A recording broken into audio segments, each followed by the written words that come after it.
Welcome to the Courage Over Cowardice podcast, where I cover topics and issues that will help you take a stand for Christ in culture.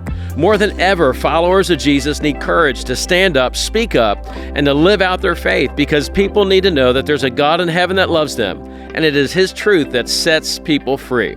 Thanks for listening today, and I hope that you enjoyed the episode. Hey, I want to welcome you to the Courage Over Cowardice podcast. We're joined today by a distinguished voice in theology and biblical worldview. His name is Dr. Joe Davis. He's the professor of theology and ethics at Southeastern University.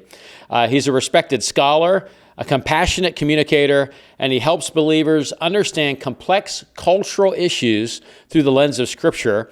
I recently had the privilege and opportunity to meet Dr. Davis on a trip of the 7 churches in Turkey and Greece, and my wife and I just absolutely loved it, had an amazing time, and I'm so excited to have you on the podcast, Dr. Joe. Welcome. Well, thank you so much, Pastor Sam. It's great to be here and great to see you again.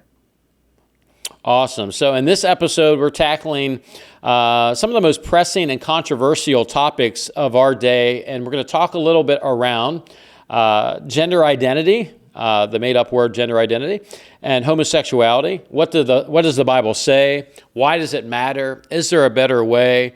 Maybe some apologetics around that. These are topics that get lost in empathy, but are devoid of true biblical compassion, that oftentimes we are scared to talk about it because we think we want to be more loving than God because it seems so harsh around truth and things of that nature. But in my discussions with you when we were on the bus going to different tours in Turkey and others, and it was beautiful. You ever have an opportunity to go, or if you ever like to go, you can find Dr. Davis, and we can link to that and mention he takes tours in Israel and the 7 churches, probably the footsteps of Paul. Any other ones come to mind of tours that you do? Patmos, of course. It's all the same tour, but of course we'll hit Patmos with the books of with the 7 churches of Revelation. Patmos, the footsteps of Paul, and the 7 churches all in one trip. Yeah, so absolutely brilliant. Highly recommend that. So we're going to talk a little bit around, I have some people in my world that, you were their pastor. I have someone else in my world that you taught them at Southeastern, and it is a joy and an honor to have you here. And I love, I was mentioning that, on some of the bus drives we were doing from site to site, you were engaged in discussion with others, or we're engaged in discussion. And I appreciate your perspective on apologetics and thinking. And I thought it would be really helpful for our listeners to really rethink and kind of re-engage this topic, because it's not one that's going away. In fact, it's continuing to get more and more. I recently did a podcast talking about Chip and Joanne Gaines. They, very successful TV show, conservative Christians, yet seemingly I would say a very big blind spot on how we should be engaging culture, how we should be standing. And that's not the focus of this podcast, but it brings into the reality that this isn't something that we talk one time about it, put our head in the sand, and when Jesus returns, it'll all be fine. That we have to engage these topics and discussions with truth, clarity, wisdom, and discernment. So let's start here. Let's talk about the biblical definition of gender and sexuality, and then we can kind of go from there. Some of the things that we're seeing in culture. Your thoughts about engaging. Why don't you go ahead and just begin with that topip from a theological perspective? It's a big one, and I'm not sure we'll actually get to a second question just starting on that one. But it's hitting the whole schmeal. Because if we allow culture to define our reality, we have to understand that, first of all, that would be a logical fallacy in and of itself. Just because something is does not mean it ought to be. And the fact that culture views something in a certain way would not mean it's true. The obvious example would be Nazi Germany. You can bring up the fact that during that time and period, people did have a certain view, which, by the way, they believed to be scientific. As a matter of fact, the Einsatzgruppen, there was a group of mobile killers, many of them former scholars who had bought in totally to the idea of Arianism or Volkism, and to the degree that they were, rounding up people, Jews in particular, and killing them. And a lot of things can go under the rubric or the name science. And that's really where we are with this question, because it's become assumed that, in fact, science has proven that homosexuality and gender identity and pretty much anything that has to do with sexuality is just simply up to the individual. Well, let's just begin there. I mean, you right away begin to hear some of the problems that are resulting, because if in fact it all begins with my definition of who I am, then we get into this issue: do you actually know who you are? In other words, do you have a clear understanding of yourself? And I think one of the issues that comes in Christianity is that we are defining normal by a certain parameters, and that is what the scriptures teach. And in normal is very simply in society what the majority of people feel and what the majority of people agree to. Now, obviously, people are going to change their opinions, and as time goes by, culture changes. And so if culture is the barometer of truth, or if culture is where we get truth, then by the time we're done, truth is going to change in and of itself, and what's true today will be false tomorrow, and what's false today will be true tomorrow. And in effect, that is what we're seeing. And I think people have a certain predilection or a certain propensity towards wanting truth to confirm to however they feel and whatever they think is right. In other words, truth becomes completely subjective. But if that's the case, then of course the reality is there isn't any truth. Or to put it another way, morality that begins with me must logically and necessarily end with me. And culture can't create it. And so I actually thought of writing a book called Thank God for Nietzsche, which seems probably shocking to even say that, since he's the most famous atheist of our time. But Nietzsche actually got it as it related to God, in the sense of, if there isn't a God, then there isn't any morality. And he says that in his book, Joyful Wisdom. He says, God is dead and we have killed him. Oh, the horror of it all. How shall we, the murder of murderers, comprehend this event? And he says, I'll tell you. There's no up or down. There's no right or wrong. And the question why loses all meaning. Now, the second part of that is there is no right or wrong.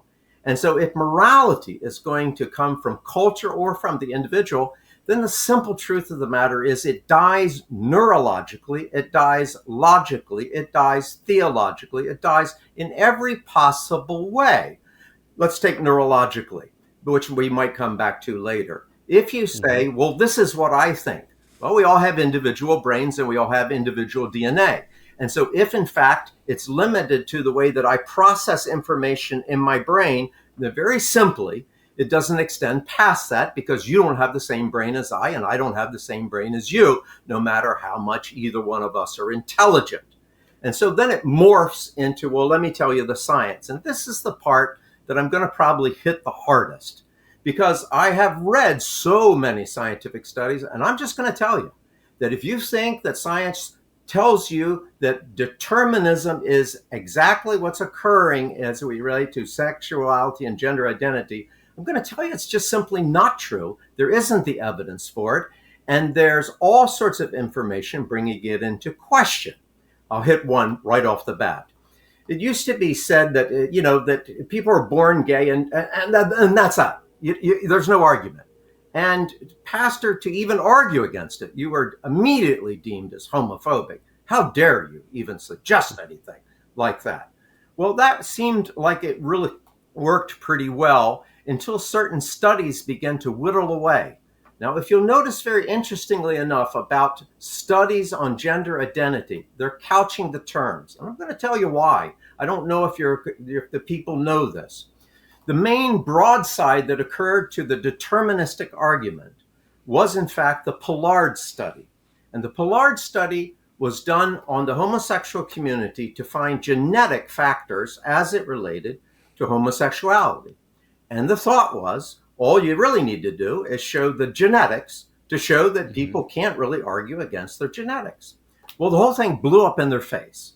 And what I mean by that is, the study came back showing a 50% correlation, that in fact, people who had a gay brother And they did this on identical twins, that if they were gay, 50% of the time, their brother or sister was gay. In other words, in genetics, finding identical twins is the best thing that you can do to study human behavior genetically.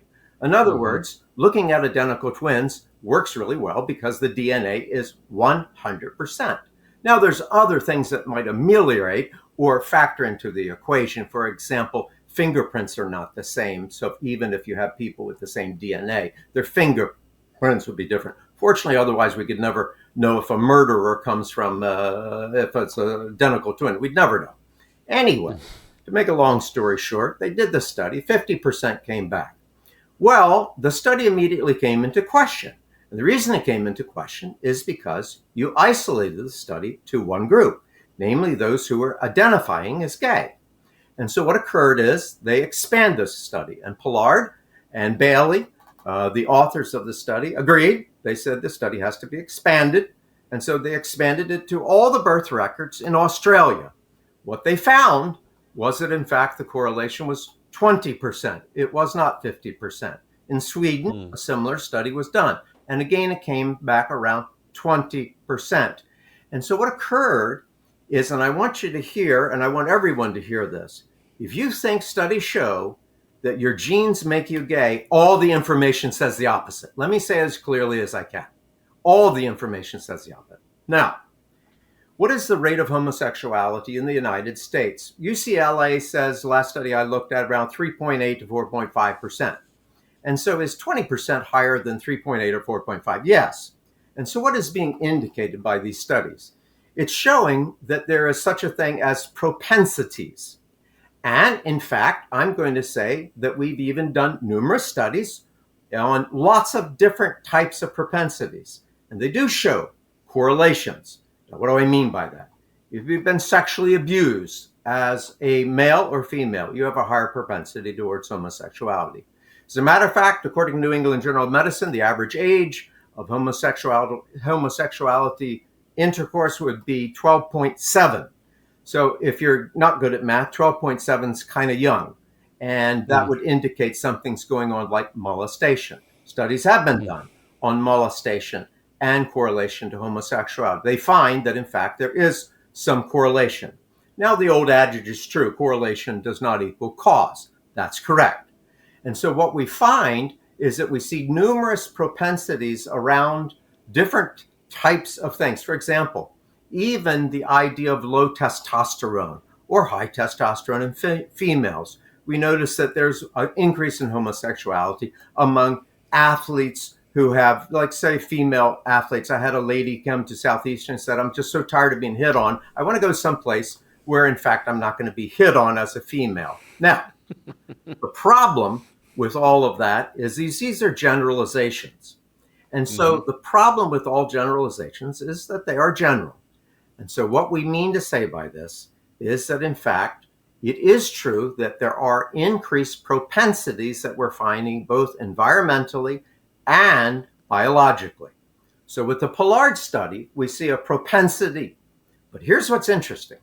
Among identical twins, 80% who have the same propensity do not become gay. So let me say that again. It is true that we see an increased propensity, but it is not true that propensity leads to homosexuality.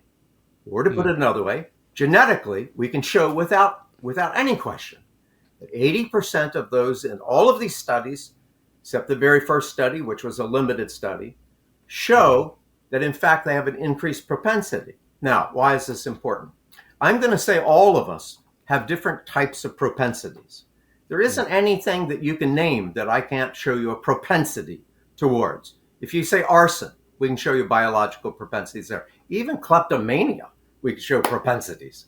So if you ask me, do all human beings have a sinful nature? Here's the scriptures coming in. Yes. Are our propensities the same? No, they're not. And in fact, some of us have different propensities than others.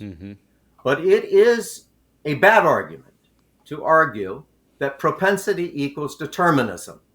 Now, the cherry on the top, the icing on the cake, so to speak.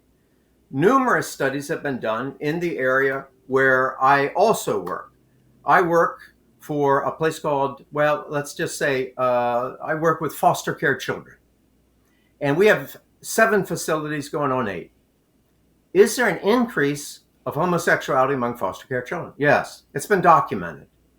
And as a matter of fact, the documentation comes through 25 different studies.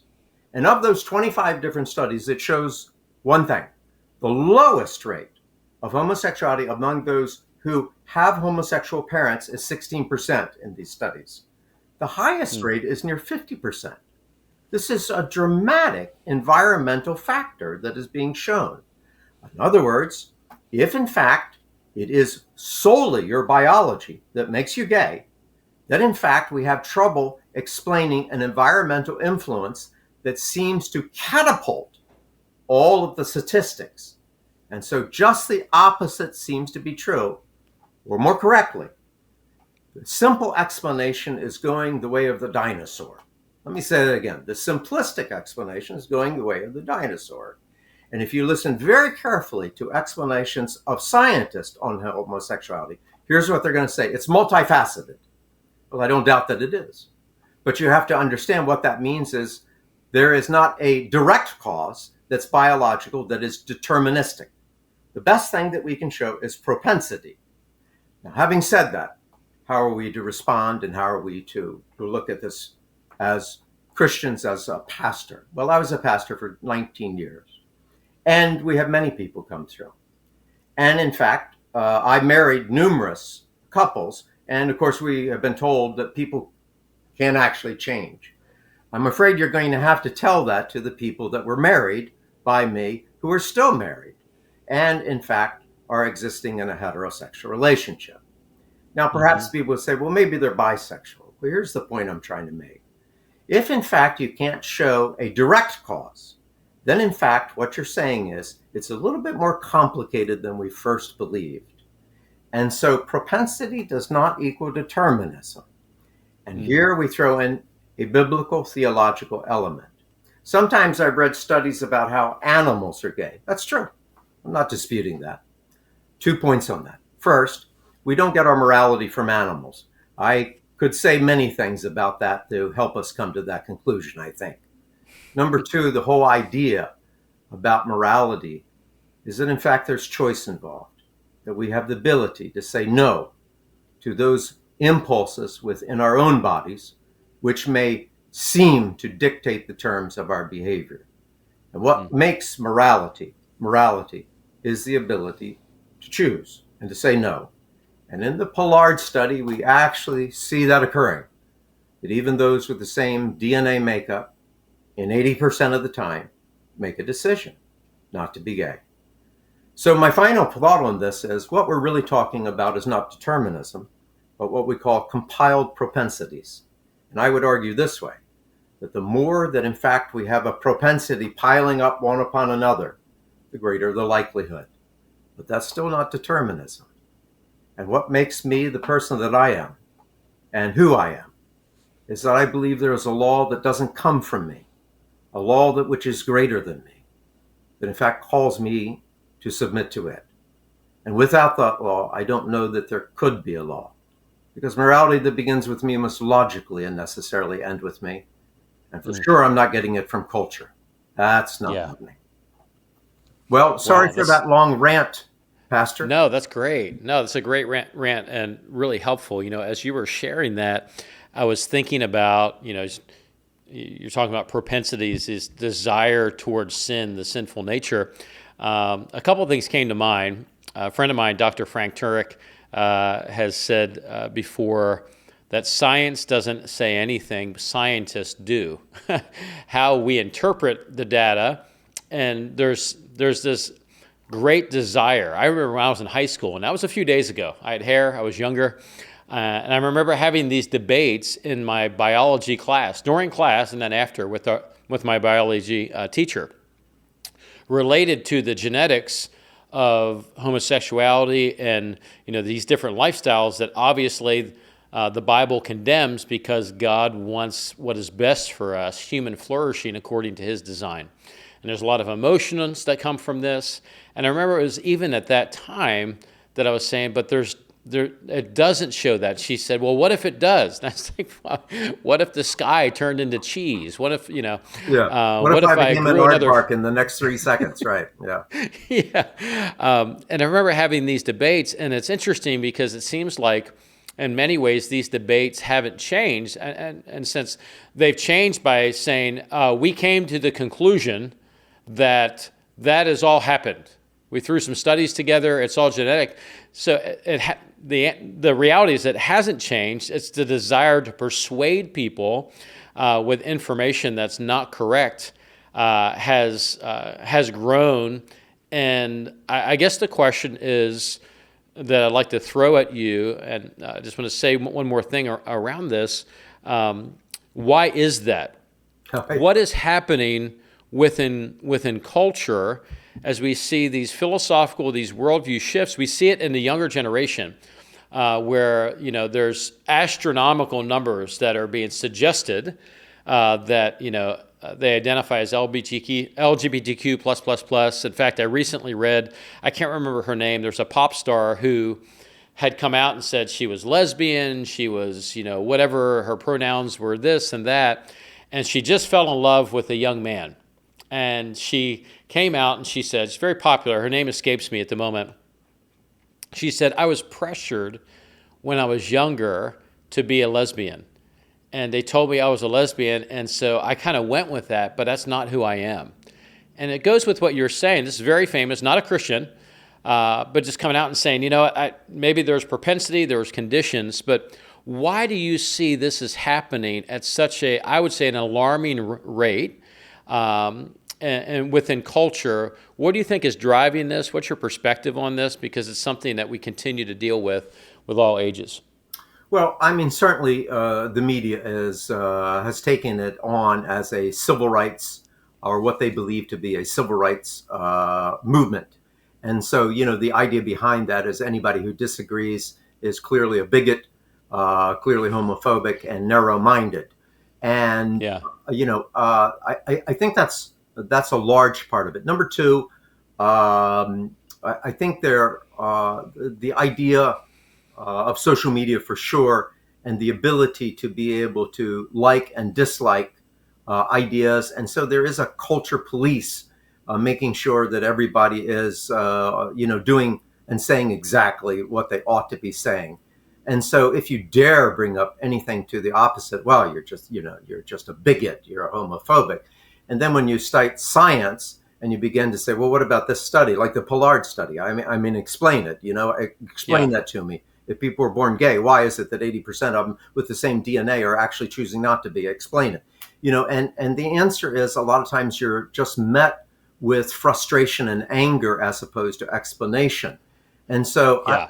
I'll say another part on this for our Christian perspective, Sam. I think part of the answer is that Christians have given up the high ground. They simply are not willing to stand up for their faith, and they're getting booed or just booed down.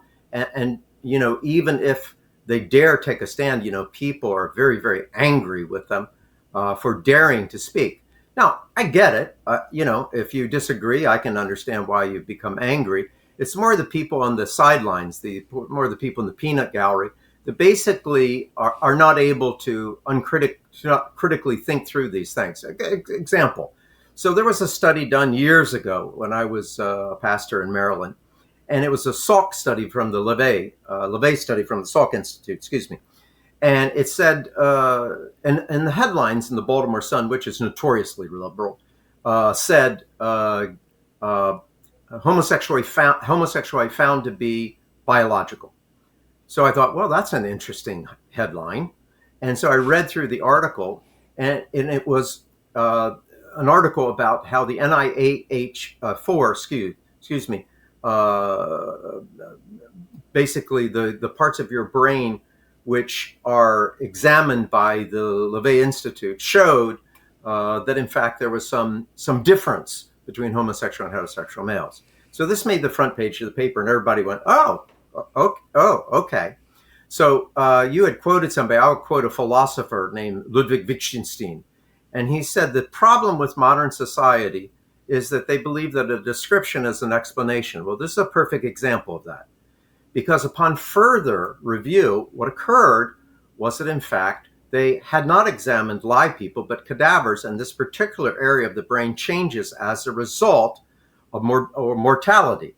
And also, all of them were on the cocktail for AIDS, and that in fact changed this particular area of the brain too. In other words, the study seemed to be saying something, but it was in fact leading people in a false conclusion.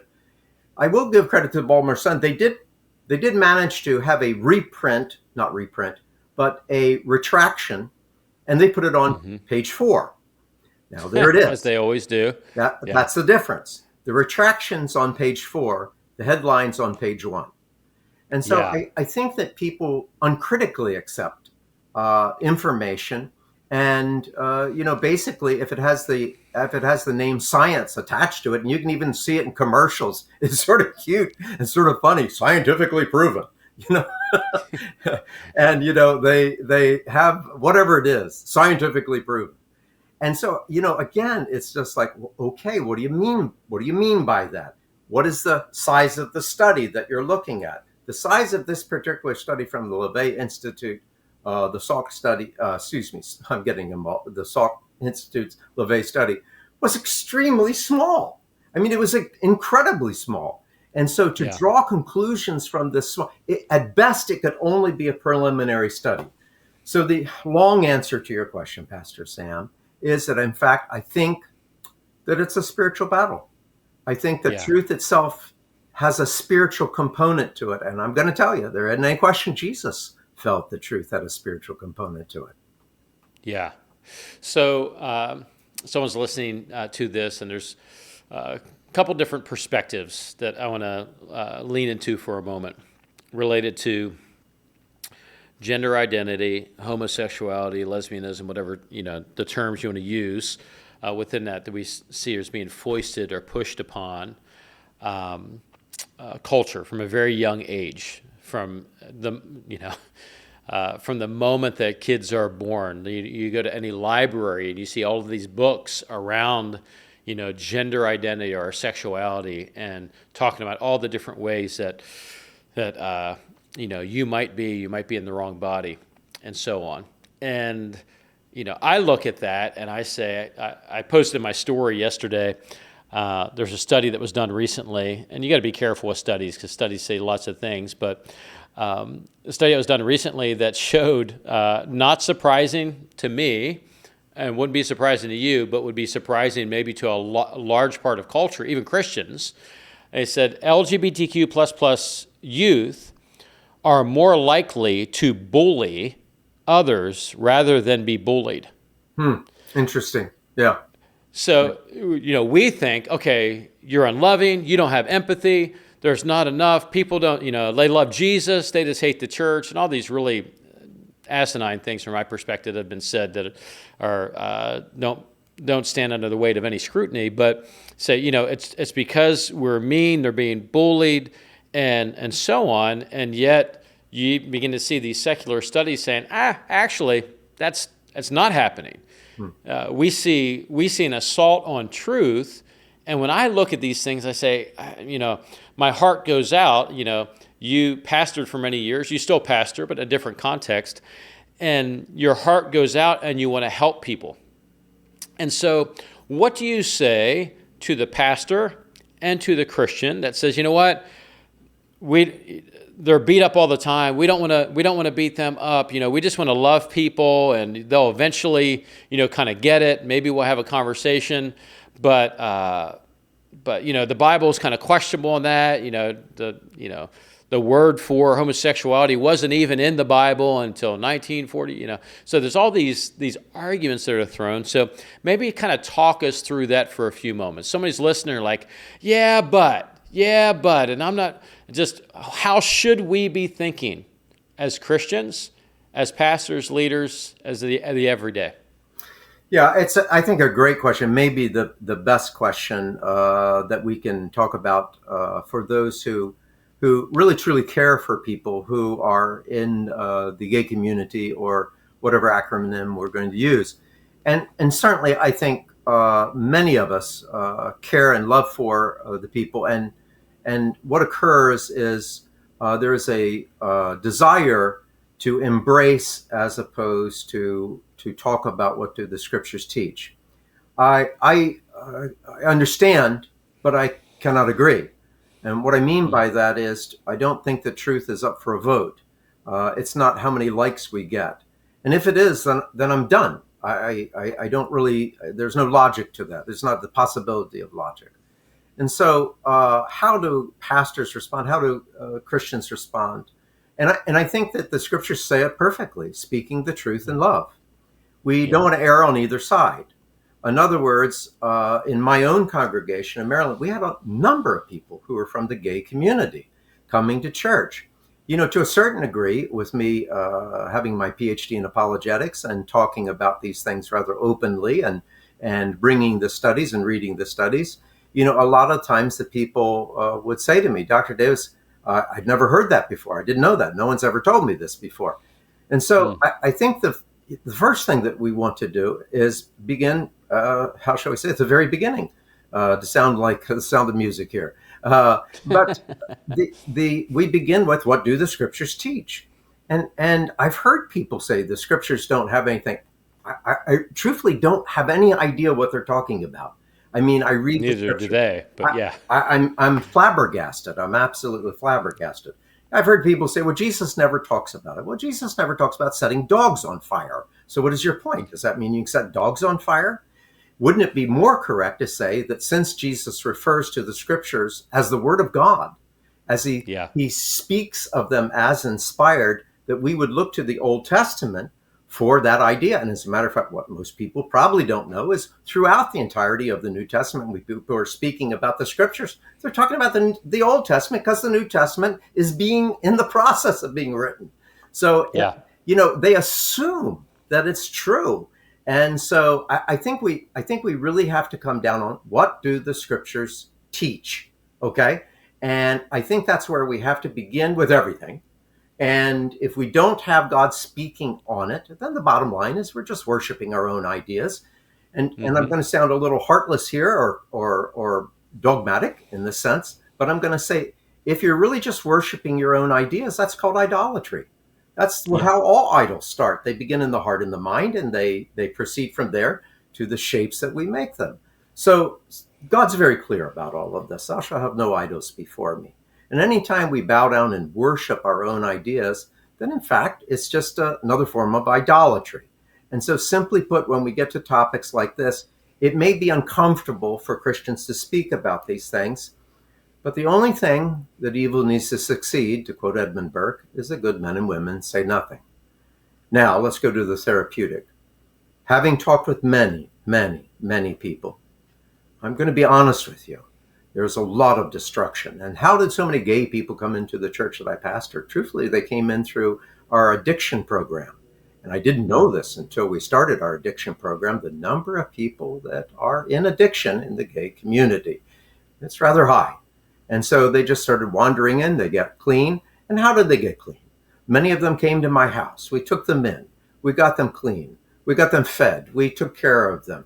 And they saw the love of Jesus, not just in my wife and I, but in the entire church. And they felt and saw this love. And so it wasn't merely an idea, they were experiencing it. And what began to occur is people began to question their own assumptions. And they began to read the scriptures as if it were the avenue of truth. And I'm going to say that that's where we have to begin, and that's where we're going to end. And philosophically, where you begin is where you're going to end anyway. So what I mean is that I think that we need to begin with, do the scriptures teach us? Second point would be to examine critically the scientific studies that are coming out, like we've talked about. And I think that people make the leap from propensity to determinism, which skews everything. Again, if we make that leap, are you going to give the same leap to the rapist who shows biological propensities towards violence? And I'm going to say probably not. And the argument there always is, well, that's different. No, it's not. Let me explain. If you make the argument, well, that doesn't hurt anybody, and that's the difference. Well, first of all, that's an interesting presupposition, particularly when we're talking about suicide and the rates of suicide, particularly among those who are in the trans community. It's astronomical. So when you say it doesn't hurt anybody, I think that's questionable. But that's a presupposition that is arguing against, is it right? See, that's a different argument. Is it hurt anybody? Because you could make the same argument for adultery too, and you could say, well, it doesn't really hurt anybody. Of course, I would say, no, I don't think that's true. I think it actually does hurt people. So when we get down to these studies that are going out, we have to critically examine them so that we understand exactly what they're saying, and so that we're not led to a false conclusion.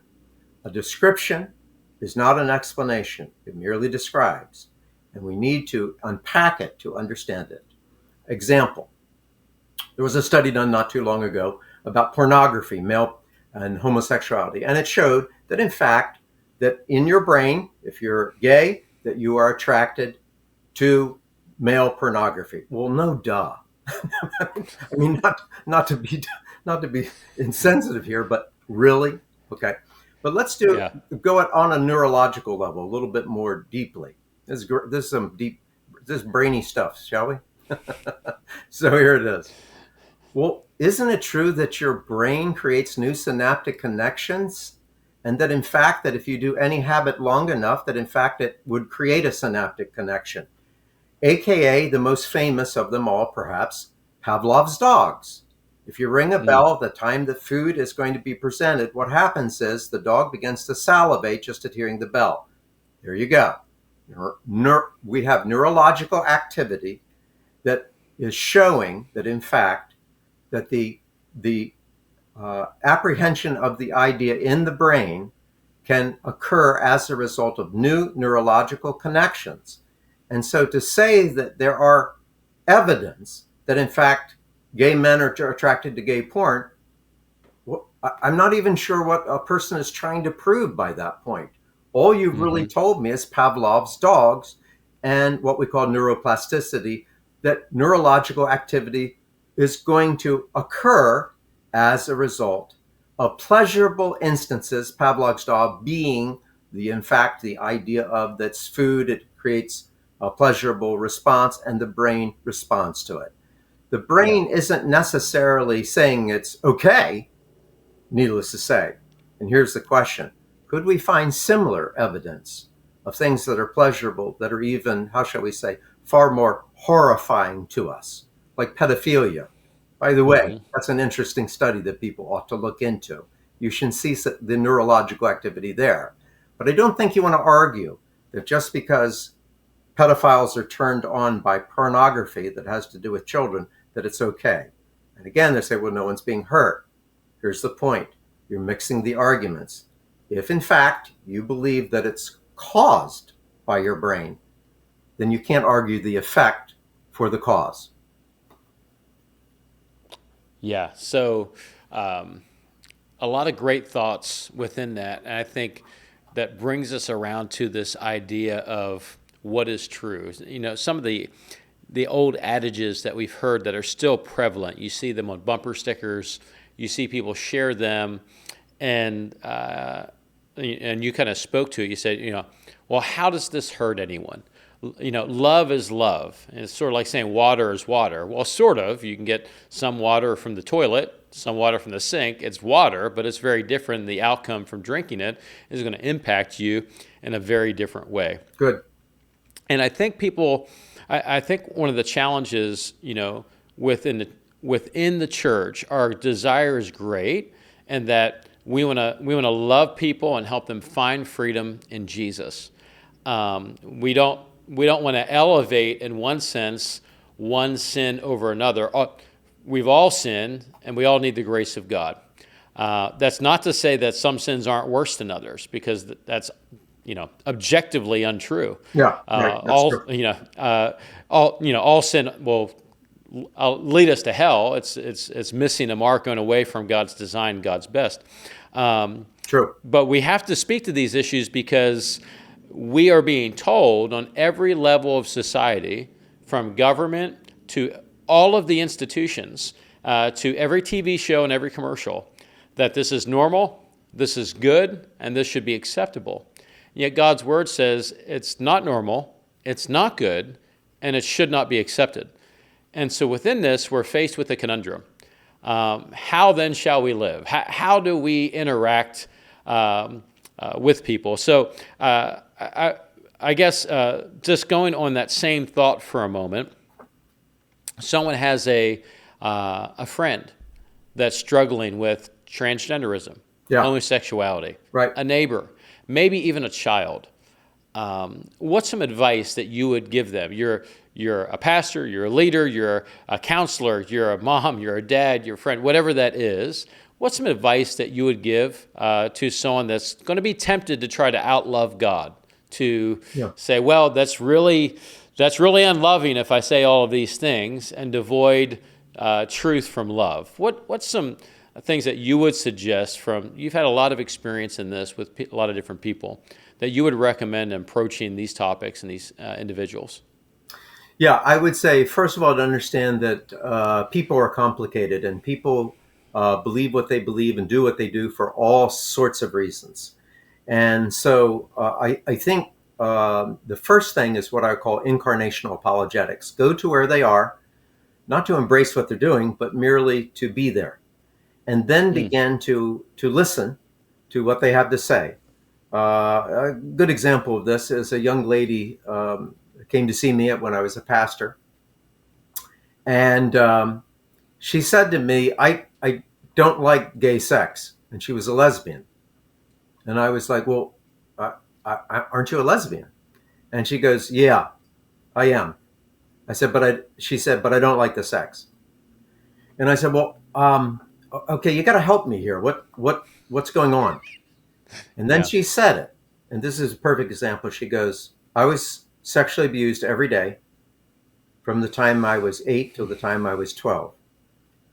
And she goes, I don't ever want to be with a man. So my options are to be gay or to be celibate.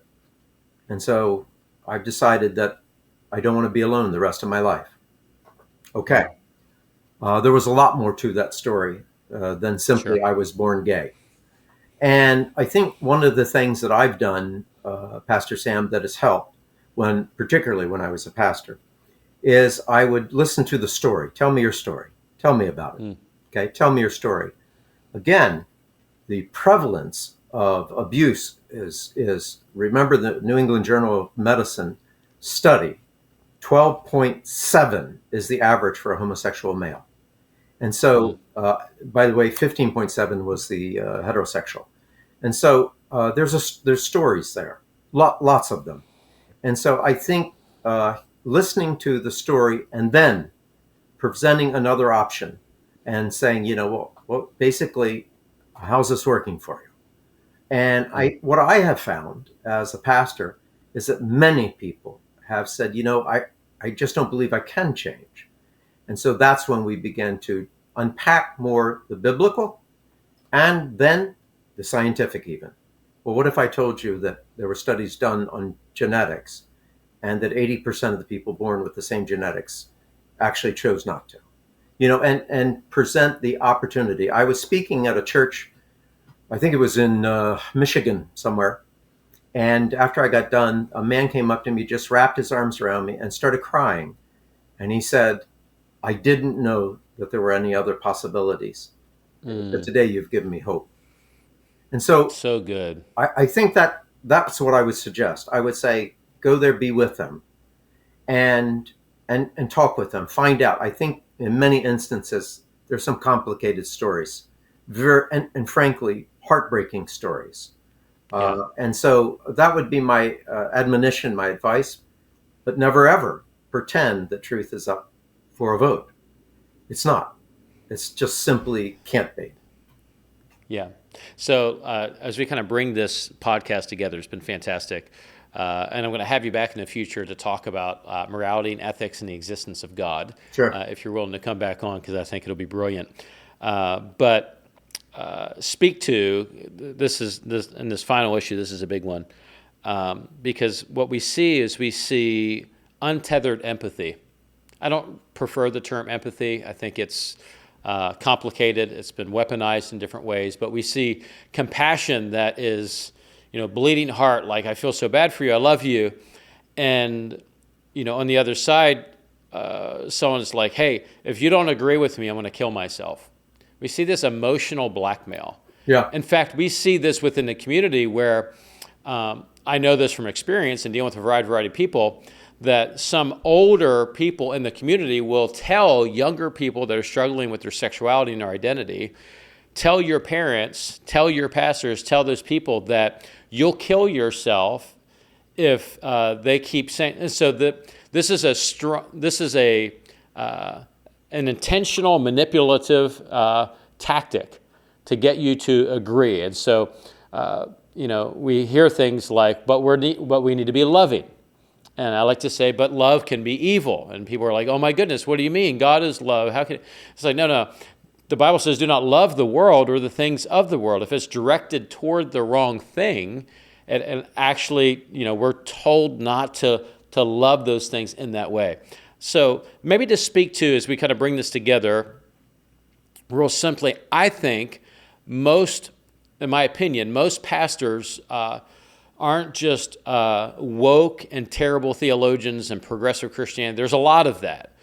I think a lot of pastors and a lot of Christians are very easily manipulated in ways, and they say, you know what, I have to do this so that they'll ultimately find Jesus. I have to I can't speak the truth even in love because of that. So maybe just speak that for a moment. I know it's similar to the last part, but this is such a big issue that I see in my world. Well, it's a big one on many fronts. And there's a simple way to say it: the truth will set you free. And that's the point. Does the truth actually do something? Are we just having intellectual arguments? Is that all that's going on? Are we merely disagreeing on something that is the flavor of the month, and we're just we just have cerebral musings about it? That's not really the point. The point is that we believe that truth sets people free. And in my own church, there were numerous examples of it, many, many, many, some that people knew, some that people didn't know. And I think that in every area, it's not just this area, but in every single area, it's a question of, well, does the truth actually do something, or does it actually matter? And I see this really quite a lot. And oddly enough, I think that's one of the things that helped me the most, is to understand by the time we're done, truth really actually helps people. It heals them. It takes them out of the morass. It takes them out of the swamp. It takes them out of instances where destruction is imminent. And so the best illustration I can give is, one time I preached on meekness in our church and went over like a lead balloon. And after it was over, my wife, who's my best critic, she said, boy, that was a really good sermon. She goes, but it just died. And I go, I know. And she goes, I don't understand. She goes, it seemed like it was really pretty good. I go, I thought so too. I said, but it was a lead balloon. So I went into prayer and I said, Lord, I'm really sorry if I've disappointed you on the sermon. And I felt God speak to my heart and said, preach it again. And my first response is, Lord, I don't think you were there. You clearly didn't see that one. And this was the moment in my prayer time that changed my whole life. And I felt the Holy Spirit speak to my heart and say these words: for whom are you preaching? And I thought about it, and I thought, I know I didn't want to preach that again, because I wanted the response of the people to be good. And so Karl Barth says it this way. I love it. The voice is a church crying. The church is a voice crying out. I wish I could say it. The church is a voice crying out of the wilderness. Prepare the way of the Lord. Whether anybody listens, it's not up to us. Our job is to preach. Prepare the way of the Lord. Fantastic. Thank you so much. Excellent. So much good stuff there. And we're going to bring this podcast to a close, but I want to thank you for taking the time. Is there any resources that you would recommend or that you have available? How can people find you? Yeah, so they could go to the Southeastern website, and they can contact me through Southeastern email. That's probably the most efficient and best way to say it. So far as resources available, I think there's quite a few out there. But frankly, I'd probably say read the Pollard study. And you're like, well, that isn't Christian. I know. Read it anyway. Find out what the science actually says. Read the studies that are going on in the journals of social science as it relates to the increase in the numbers of people who are homosexual, gay, adopting children, and the increase in homosexuality. We have introduced, without question, an environmental factor, and nobody wants to talk about it, but it is there. So there's many different books from a Christian standpoint, but I probably would recommend that people read the studies themselves. Awesome. And I'd recommend you buy the forthcoming books from Dr. Joe on all these various topics, and look for his AI twin that's coming to the internet soon. It's awesome. Hey, Dr. Joe Davis, thanks so much for being on the podcast. Thanks for tuning in. Share it with someone. I encourage them. And come on, let's continue to stand up, speak up, and live out our faith for Jesus. Thanks for tuning in. Hey, thanks so much for listening. I hope this message has inspired you to courageously stand up, speak up, and to live out your faith. If you like what you heard today, give me a 5-star review, follow the Courage Over Cowardice podcast, and share it with others to learn how to stand for truth in the midst of culture.